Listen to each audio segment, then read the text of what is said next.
अभी चंद महीनों पहले की बात है। हम ट्रेन में मामी के साथ सफ़र कर रहे थे। ट्रेन का सफ़र तो हमेशा सुहाना होता है, और अगर हम राही अच्छे मिल जाएं तो यादगार भी। हम जहाँ बैठे थे वहाँ कुछ और भी महिलाएं थीं। कुछ देर बाद हमने एक दूसरे का हालचाल पूछा और दोस्ती आगे बढ़ी। दोपहर का समय था, सब बोर हो रहे थे। पास में दो गुजराती आंटी बैठी थी, तो उन्होंने कहा, टाइम पास करने के लिए क्यों ना अंताक्षरी हो जाए। सब ने हामी जताई। गाना बजाना शुरू हुआ। सब सफ़र का मज़ा ले रहे थे। कुछ देर बाद एक कोयल सी मीठी और मधुर आवाज़ सुनाई दी। गाना था लग जा गले। आवाज़ इतनी सुरीली थी कि उसकी आवाज़ सुनते ही हमारी आवाज़ अपने आप बंद हो गई, और हर किसी की नज़र जैसे उसे ही ढूंढ रही थी। ऐसा प्रतीत हो रहा था कोई 15-16 साल की लड़की है। कुछ देर बाद उसकी झलक दिखाई दी। वह हमारे कंपार्टमेंट से 2-3 कंपार्टमेंट छोड़ खड़ी थी। लग रहा था वो कोई गरीब लड़की थी। अक्सर हम जब ट्रेन का सफ़र करते हैं तो ऐसे संगीतकारों से मिलते हैं। उनका टैलेंट गजब का होता है, और हो भी क्यों ना, उन्हें भी किसी ट्रेनर की ज़रूरत नहीं होती है। भूख और हालात उन्हें अपने आप कलाकार बना देते हैं।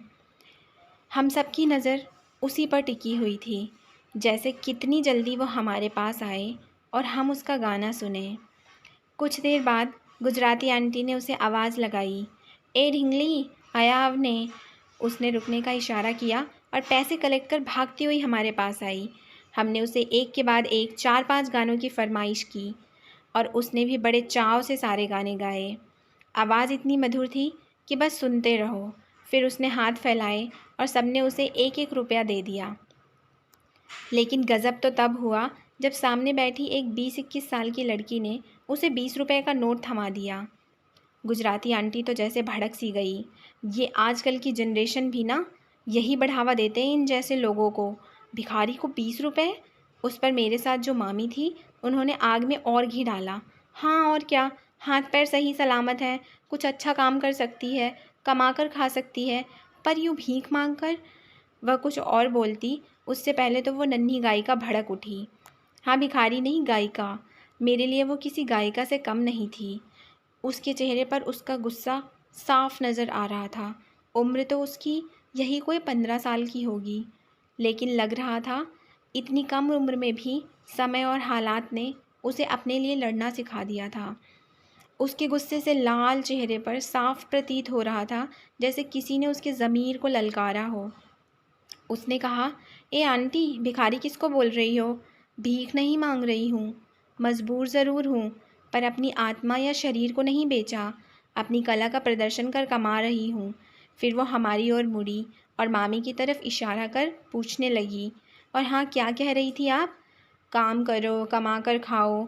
तो बताओ कौन देगा मुझे काम? आप दोगी? तो ले चलो मुझे अपने साथ। आपके घर का सारा काम कर दूँगी। बदले में 2 वक्त का खाना, सर ढकने के लिए छत और अपने बच्चों की उतरन दे देना, तो भी खुश हो जाऊंगी, ये सोचकर कि मैं महफूज हूँ। क्या ले चलोगी? उसने सवालिया नज़र से देखा। क्यों, हो गई ना बोलती बंद?